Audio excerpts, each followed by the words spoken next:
ఇప్పుడు అందుకే ఈ 130వ రాజ్యాంగ సవరణ బిల్లు తీసుకొచ్చారా? ఈ అమెండ్మెంట్, కొత్త అమెండ్మెంట్ పరిస్థితి ఏమంటారు అసలు? 30 రోజుల్లో సీఎం పదవి ఊస్ట్ లేకపోతే పీఎం పదవి ఊస్ట్ అన్నట్టు కూడా మాట్లాడుతున్నారు. ఇది చాలా మంచి రూల్. కానీ దీనికి ఒకటి ఉంది, ఎంత మంచిదో సమాజంలో దేశంలో రాజకీయాల ప్రక్షాళన అవడానికి రాజకీయ ఎవరు నువ్వు నేను తప్పు చేస్తేనేమో మనం ఇమీడియట్గా పోలీస్ యాక్షన్ అన్నీ ఉంటాయి. అదే ఒక రాజకీయ నాయకుడు అదే తప్పు చేస్తే వాడు రాజకీయ పదవిని అడ్డు పెట్టుకుని గడిపేస్తాడు. జైల్లో ఉండి కూడా రాజకీయ ప్రభుత్వాలు నడుపుతున్నారు. ఇది అరికట్టాలి. ఒక కేజ్రీవాల్ ఇంకోళ్ళు ఎవరైనా సరే అసలు ఈ పద్ధతి పోవాలి. దేశంలో ఈ రాజకీయ అవినీతి పోవాలి. రాజకీయంలో ఉంటే ఎంతటి అవినీతి అయినా చేయొచ్చు, ఏమైనా చేయొచ్చు, మన్నేమి పీకలేరు అనే పరిస్థితి నుంచి పోవాలి. నువ్వు ఏ పొజిషన్లో ఉన్నా అవినీతి చేస్తే సామాన్య పౌరుడికి ఎలాంటి చట్టం వర్తిస్తుందో నీకు అదే చట్టం వస్తే చాలా మంచిది. కాకపోతే ఇంత మంచి చట్టానికి పార్లమెంట్ కమిటీకి నేను ఒక లెటర్ కూడా రాశాను. కాకపోతే దీన్ని మిస్యూజ్ అవ్వకుండా దానికి కవరింగ్ కూడా ఉండాలి. మరో చట్టం కూడా మిస్యూజ్ అయ్యే అవకాశం ఉంది. ఇప్పుడు చంద్రబాబు లాంటి ఉన్నాడు, చాలా మిస్యూజ్ చేస్తాడు బ్రహ్మాండంగా. తనకి ఎవరి మీదకి వస్తే వేసేసి కేసులు వేసేట్టు 30 రోజులు ఉండేటట్టు ప్లాన్ చేస్తే ఏముంది, అతను పదవి పోద్ది, అధికారం వచ్చేసేయచ్చు. ఈ కక్ష సాధింపు ధోరణిలో ఉన్న రాజకీయాల్లో వెస్ట్ బెంగాల్, ఈ తమిళనాడు, తెలంగాణ ఈ కక్ష సాధింపులకు మిస్యూజ్ అవుద్ది.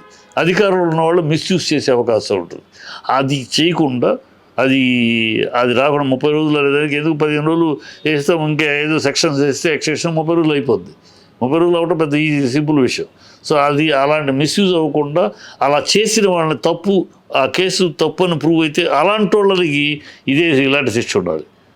ఒక ముఖ్యమంత్రి ఒకళ్ళ మీద ఒక ప్రభుత్వం కక్ష సాధించడం మీద ఒకళ్ళు చేసింది. సపోజ్ నిన్నే ప్రభుత్వం తప్పు కేసు పెట్టింది, అది తప్పుని ప్రూవ్ అయింది అనుకో, ఆ పెట్టిన ఎవరైతే కంప్లైంట్ ఇచ్చారో సీఎం ఆ మనిషి వాడిని డిస్క్వాలిఫై చేయాలి, వాడిని కూడా డిస్క్వాలిఫై చేయాలి.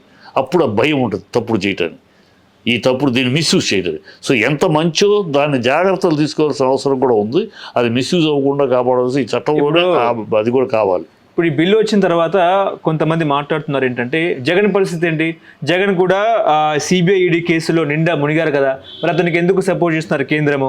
అదేవిధంగా సీఎంగా స్కాములు చేసిన జగన్పై ఇంత మెతక వైఖరి ఏంటి అన్నట్టు కూడా మాట్లాడుతున్నారు. చంద్రబాబుపై మెతక వైఖరి ఏంటి? ఉన్నాడుగా జైల్లో చంద్రబాబు. రేవంత్ రెడ్డి జైల్లో ఉన్నాడు కదా, 30 రోజులు మించే ఉన్నాడు కదా, వాళ్ళ బతుకులు ఏంటి?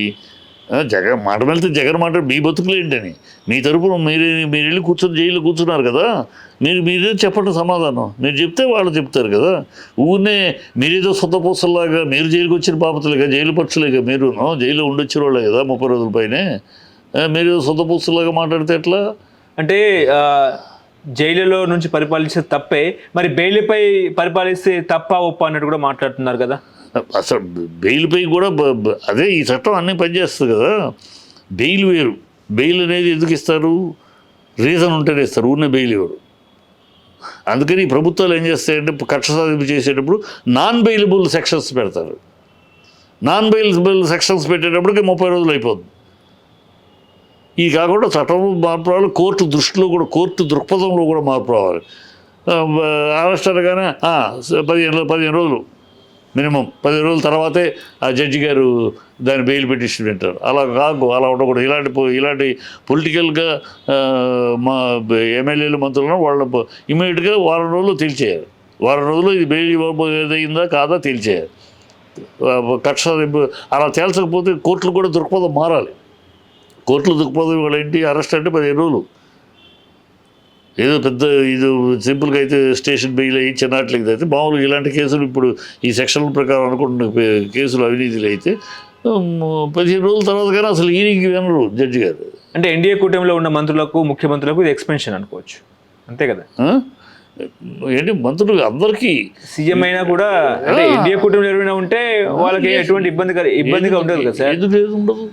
ఎందుకంటే చట్టం అదేం చెప్పట్లేదు. Ruling party approve any common man కాడ నుంచి, నీ కాడ నుంచి, నువ్వు నేను కాడ నుంచి, ఎంపీ అయినా ఎమ్మెల్యే అయినా ఒకే చట్టం. అది ఇక్కడ పాయింట్. అందరికీ ఒకటే. అది కావాలా లేదా? వాళ్ళ పొజిషన్ బట్టి వాళ్ళకి వేరే చట్టం, నీకు వేరే చట్టం, నాకు వేరే చట్టం వర్తిస్తుందా? కాదు కదా. అంటే విపక్షాల ప్రభుత్వాన్ని కూల్చేందుకు ఈ చట్టం తీసుకొచ్చారు, ఈ బిల్లు పాస్ చేస్తున్నారు అది మాట్లాడుతున్నారు. సన్నాసులు వాళ్ళ ఊళ్ళో రాజకీయం. ఎందుకు భయపడతారు మీరు? ఇప్పుడు మీరు భయపడాల్సిన అవసరం లేదు. విపక్షాలు మీరు తప్పు చేస్తే కదా, మీరు అవినీతి చేస్తే కదా, మీరు అలాంటి సెక్షన్స్లో ఇరుక్కుంటే కదా.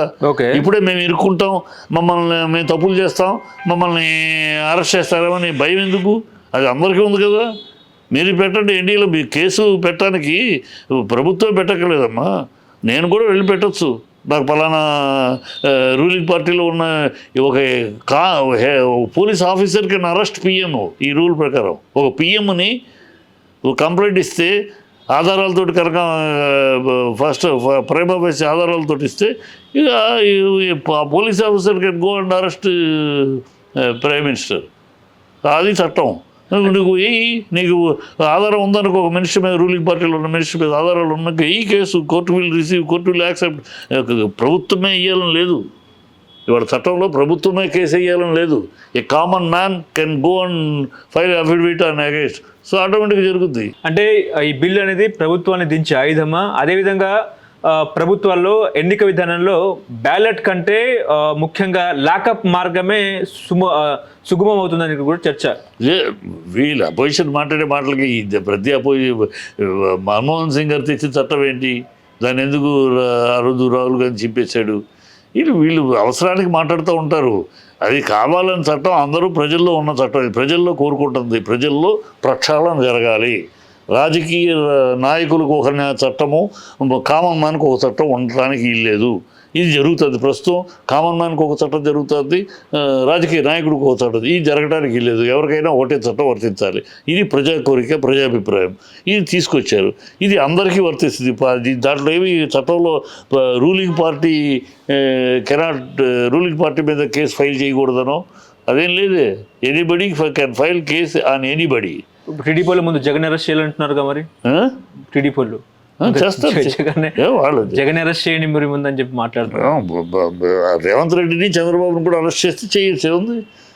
జగన్ అరెస్ట్ చేయాలని అడిగే నోళ్ళు రేవంత్ రెడ్డిని, చంద్రబాబుని కూడా అరెస్ట్ చేయమని అడగాలి కదా. మరి ఇప్పటికీ బెయిల్లోనే కదా ఉన్నారు. చంద్రబాబు బెయిల్లోనే కదా ఉన్నాడు.